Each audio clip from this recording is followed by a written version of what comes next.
Hi, and welcome to this live edition of Conversations Across the Veil. We have an exciting live interview / testimonial today that I'd love to share with you.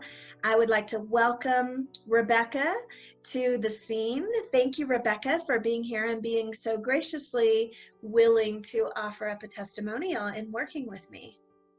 Absolutely. Thank you, Shawn, for having me. It's a pleasure and an honor to be here. Great. So if you don't know, my name is Shawn Thompson. I am a psychic medium and spiritual counselor, owner of Inner Healing. And today we are going to have Rebekah share with us her personal experience in working with me so that all of you get to know the process and how I work and kind of what it's like that of what you would receive in having a session or even more than that.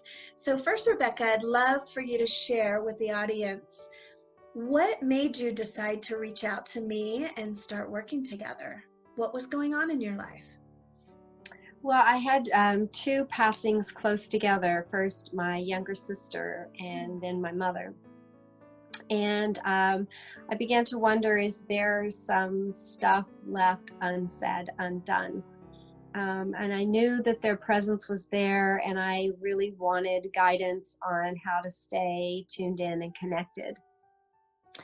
Absolutely. That's important, especially when you're going through a double loss like that. The emotions can well up. You have a hard time connecting. Oftentimes that is when people reach out to someone like myself. I've been a psychic medium for, over 15 years, a licensed counselor for over 21 years. So I definitely have the background, have done countless readings for people to help them heal their heart, understand what happens after and during the dying process. So I could understand you reaching out for that. And I'm so glad you did. Now tell me, what were your thoughts or your belief systems about mediumship, which is connecting with those across the veil, prior to contacting me? Had you ever done any work like that with someone else? Did you believe in the ability to be able to do that? Or were you brought up more in the conventional religious aspect where they're taught that that's sinful and not right? Share with us what your beliefs were. A little bit of both and all of that. I was raised Southern Baptist, so there was definitely that framework. However, my mother was extremely spiritual, and I believed in guardian angels and guides. On the other side, I always felt like I had a guardian angel guiding me, protecting me, and keeping me safe. But I didn't quite know how to communicate, stay connected, to tap into their guidance and their source. And so I was very intrigued about your process and what you do, and I really wanted to learn more. Well, and I'm so glad. I have a similar background. I was raised Catholic, and so prayer and catechism and sinners and things like that, but there was something deep inside of me that just knew there was more. And so of course my curiosity and my spiritual experiences throughout my life definitely led me to just have more of an open mind and seek a higher guidance, which was extremely helpful. Now, when we started working together, and I said, Rebekah, your mom is definitely here. I have some messages for you. What was going through your mind when she was around and you were about to receive some information from her through me? I was kind of surprised at first because I was kind of being relaxed and casual and just kind of visiting with you on a, personal friend level. I believe we were having a cup of tea together, and then all of a sudden when she came through, I was like, really, why now?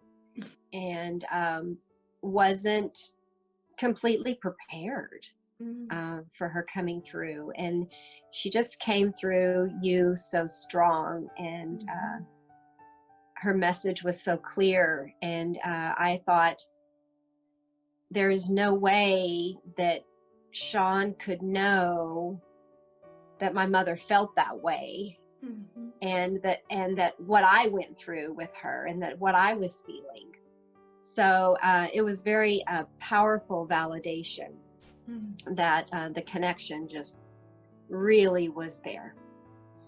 Yeah, so oftentimes they do come through out of the blue. They also come through on command. You know, what's interesting is I didn't realize this until one time it happened, but they can come through via text messaging, via email, via phone call. It doesn't necessarily have to be person to person or face to face. And that was really surprising. And so sometimes just based on conversations that I'm having with someone will pop in that says, "Oh, I see an avenue to get a little love message in there," which is amazing, and that's why I love what I do. Now, how did you know that it was your mother and not just me trying to make you feel better or fluff it up to make you a believer in this type of communication across the veil? Was there something specific that happened? Were there any standout moments for you that you definitely thought to yourself, yep, this is the real deal? Oh, absolutely. It went right to my core wounding Ah, and how it could be healed, and how my mother played the role for the wounding to bring me my lesson, and her revealing through you what that role was. I mean, from general surface issues of how we interacted, but also going straight to that core issue for healing. It yeah. wasn't like, it wasn't like it was brought up to just go, oh, and that was there, or let's put some salt on it. It was like immediately just sewn up and healed, and just like a salve going onto a wound. Well, this is what Powerful. I love about incorporating mediumship into the grieving and healing process, because counseling is very beneficial, but unless you have the added component of the unspoken words, the healing, loving messages from those that have passed that actually fill the void, heal the heart, something that counseling and anybody else unfortunately can't do except for the one that's passed. You really notice the combination and the complementary aspects of mediumship in addition to counseling that when combined is so powerful and transformational. So and there are a lot of moments like that, especially throughout my whole 90-day program that I offer. We're not just connecting one time with your loved one, we are bringing them in for the whole process of healing the heart, which makes it extremely powerful. And with my background of counseling, adding that into the grieving process and the stages is so helpful in helping you understand what the phases are. So I appreciate you sharing that with me. Um, could you tell us, because I'm sure everybody's wanting to know, what kind of benefits did you gain in working this program and these sessions and bringing in your loved one and going through the whole grieving process and helping you understand at different, deeper levels? What did you gain? What are the benefits of investing in such a program like this? Actually, it's investing in yourself. What are the Mhm. benefits that you gained from this? Well, I gained personally, but I also felt the gain through all my family members. My clients that I work with also benefited from that gain. It really shifted things for me. I like to say it was a real game changer. I like that. And it shifted it in a way where I didn't feel such a separation. I felt a union. And that was a very powerful healing that wasn't just like a one-time occurrence. It was like this alignment to a constant flow, a constant know, clarity and intuition and guidance. I think so many times we're just kind of like, you know, floating on a tube, a surfboard in life, and things start bumping us up and stirring us up. And I don't feel that anymore. When the big waves come, it's like, okay, just put a little wax on the surfboard and wax on and surf on. It is part of life. The grieving, the wounding, the healing. That is what makes us evolve and grow as a person, and to know that we're never alone. You know, our loved ones, our guides, our ancestors are all on the other side supporting us. And you made that, I wonder if that's true. You made it a reality.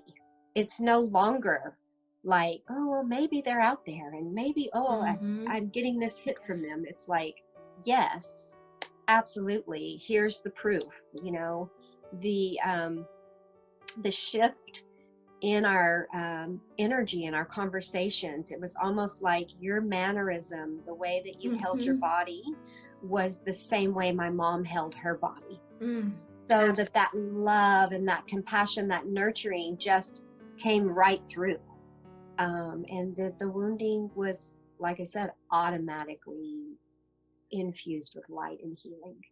So you described it so beautifully, because that is what happens, is I can feel them come through, their mannerisms, their personality, even some accents on their words, you know, that come through, and it just helps you feel wrapped in their arms, which is actually part of the healing process of healing the heart. So many people, and I agree that it does feel like the heart can never heal, but when you realize that they're always around you and they're actually coming through to help you move forward, to reassure you, to love you through the veil, your heart is strong, and it recognizes that love has no bounds, even physical bounds. And so that's actually part of what helps you heal to move forward. It doesn't mean you forget, and it doesn't mean you don't ever feel the pain or the loss again, but it actually includes and gives you the ability to know that they're loving you regardless if you can physically see them.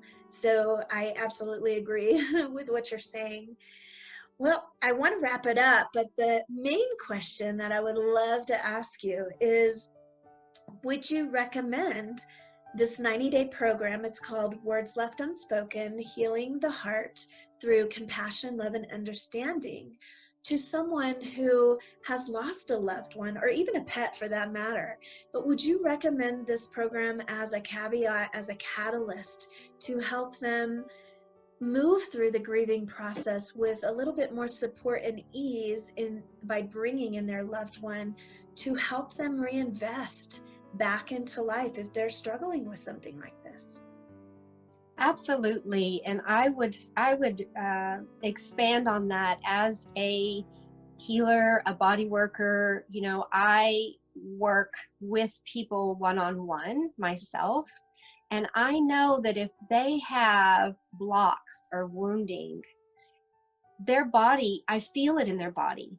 And I would recommend, even if you're not going through a sorrow, a loss, a grief, to work with you is a way of really opening up anything that's blocking you in your life, anything you think you want to even aspire to, right? It doesn't have to be just a grieving process. And while mine was a grieving process, the loss of someone very dear, it brought joy and compassion and nurturing into the grieving instead of just the empty sorrow. So I would recommend all of my clients 100% across the board, no matter what's going on in your life, to work with you so that they can tune in and tap in and turn on that connection with their loved ones, or even, you know, people that you don't know that are on the other side that have chosen to nurture you. So definitely, no matter what the circumstances is, I would say invest the time, because it's important, it matters, and it's part of your healing process. And if you've got that aligned mentally and spiritually, you're going to feel it physically in the body. It will relieve ailments that medicines can't. It's a different kind of medicine. Yeah, you're absolutely right. And I'd love to give you a little plug in because you are a healer and you have your own business and your clientele. Share with us what you do, what the name of your business is. And I'd love for people to be able to work with you as well because you have a powerful gift, definitely, for health and healing. Well, thank you. I work on many different layers of the body because we're intricately woven. And looking at your tapestry and what is your unique body's blueprint. Maybe what are the kinks? Where do you need to replace the spark plugs? How to align you to that vitality that sustains your immune system. And it's mind, body, and spirit combination. Everybody, thank you for listening to Rebekah. Thank you for sharing. I would encourage you, if you're struggling with something like this, to definitely schedule that 45-minute breakthrough call with me. It's free. We go over the program Words Left Unspoken to see if you're a good fit.